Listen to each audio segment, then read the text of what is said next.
Εγώ παιδί μιας γειτονιάς που είναι κοντά στον Ήλισσο,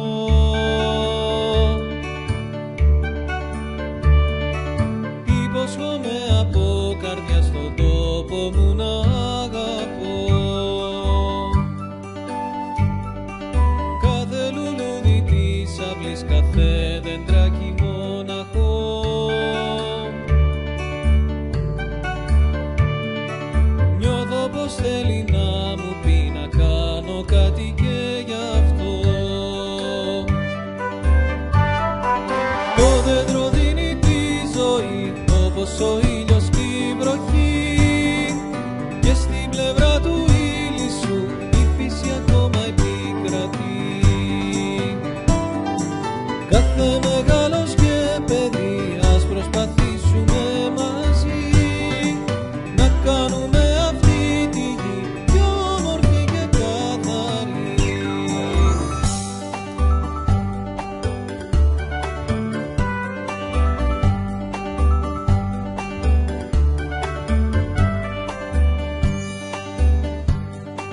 Μη με κοιτάς που είμαι παιδί, ξέρω ποιο είναι το σωστό.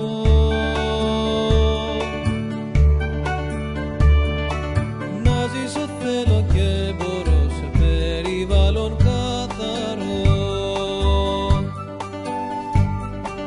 Με πνίξανε οι μηχανές και το μου το γκρίζο μπετό.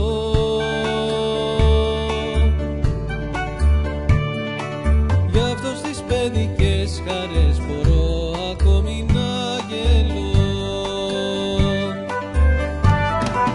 Το δέντρο δίνει τη ζωή όπως ο ήλιος